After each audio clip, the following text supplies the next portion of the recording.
Welcome to another podcast produced by the Northwest Museum of Arts and Culture. This program focuses on the MAC's exhibit Quiltscapes, which runs through May 17, 2009. At its opening on December 7th, senior curators Marsha, Rooney, and Laura Thayers talked about the significance of the exhibit and highlighted 8 individual quilts. What I wanted to start out with is a little bit of generality, but I wanted to tell you that you may be the proud owners of this collection. This collection, this museum collection, belongs to you. It belongs to the public, and although we often talk about the MAC collection, we're really talking about your collection and the work that we do to try to take care of it for you.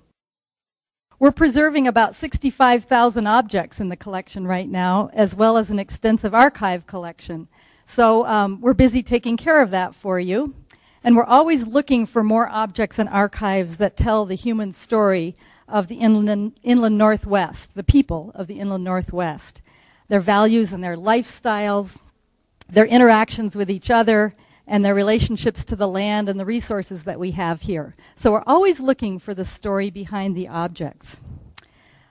We also work with families and donors, artists, collectors, scholars, anyone we can find to talk to gather additional information about these collections, because we want to make sure that each piece has a story and some reason that it's here in the collection.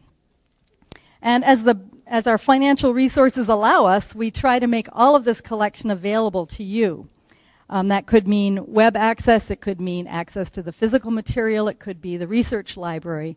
But our whole point is that we're taking care of your collection for you, and we're trying to make it available to you. And one of the ways we do this is that exhibits help us focus. I mean, 65,000 objects is a lot of things to deal with.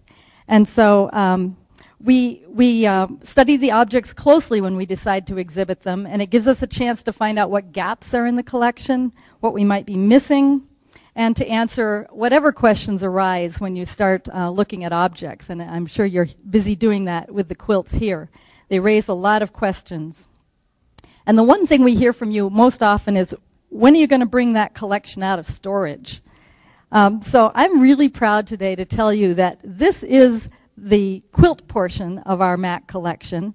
We have 43 quilts on exhibit. They're rather large, so that's all we could shoehorn into this room. But a really special moment for me is to be able to tell you that there's a computer kiosk right opposite the door, right on the opposite wall from me here, that shows you all of the other pieces of collection quilts and also quilted materials in the collection. So if you're curious, you can actually look through that and say that you've seen everything behind those gray storage doors that we have in the collection. We also have a catalog checklist that's available in the store, and there are a couple of gallery copies here that add a little bit more information about each quilt. So don't miss the chance to hear a little bit of story that goes with each one. And then we've got, Saturday quilting demonstrations. As you can see, the ladies don't even stop for a talk. The Washington State Quilters Spokane chapter has been amazing in helping us publicize the exhibit, and also to volunteer to be here every Saturday from 12 to 3, demonstrating different methods of quilting and actually a lot of different styles of quilting and patterns of quilting and different themes. So watch for something different each Saturday from them. And then finally, I just wanted to mention that behind the scenes is a powerful story of the community's connection to this collection. And while the quilts have their own stories, we are amazed at how this particular topic has brought the public together to put the exhibit together. You'll hear a little bit more from Laura about the work that went on to get this exhibit put together. But it also it's benefiting from years of donations coming into the museum very generously from all over the region. And then our guest curator, Nancy Rowley, and her associates have spent over a decade putting together the stories behind each of these quilts, and that takes a little bit of work. We'll tell you about that a little later. Individual and corporate underwriters for the exhibit, and over 500 volunteer hours just getting these 43 quilts ready to go on stage here. And then I just wanted to send a special thanks to the amazing MAC staff who have worked on everything from underwriting, publicity, education, graphics, installation. It's an amazing process to put this together for you. And attached to this gallery is a little activity room over by the exit area that has a lot of activities for children. So we're trying to keep them busy while you're enjoying the gallery. First of all, I want to introduce Laura Thayer, who is the Senior Curator of Collections, who just did a masterful job of coordinating all of these details to put these rather elegant pieces of art on display. So, Laura? Let's go ahead with the Crosby quilt. Okay. We wanted to point this quilt out to you. Every quilt has a fabulous story, but this quilt is one of our favorites because it's so old, and it has an amazing story of migration that goes along with it. There were actually 5 quilts made by Julia Crosby. And what year was that? In the 1860s. She had 5 kids, and she made a quilt for each kid, and each quilt is a family tree.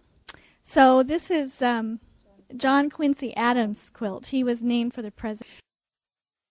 But anyway, this is a family tree of her son and his wife, and it traveled all the way out to the West Coast through generations to end up in Spokane, Washington.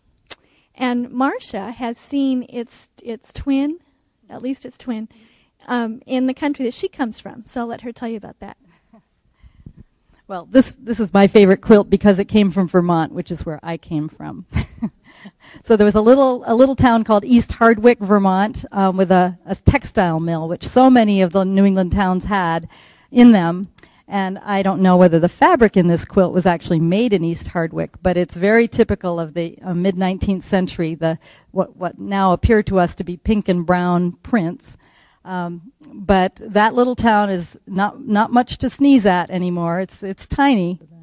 And so we're pretty delighted that John Quincy Adams Crosby and his family migrated out in this direction, and that the quilt eventually came to us here. In reality, there are 3 quilts, 3 of her quilts, 3 of her 5 have been found and identified. One remains in Vermont. One was purchased by a California collector somehow, and she's the one that discovered that we had number 3 in our collection through her quilt research. So it's really one of those things that just doesn't happen with a snap of a finger. You never. I always say to people, history's never done. It is never done. It is not all written everywhere, and you never know when something's going to turn up that fills out your story a little bit more. So that's my particular story with the Crosby quilt. So the next quilt we want to focus on is the quilt that we refer to as the Bordello quilt. And we thought of a few different things to tell you about this quilt.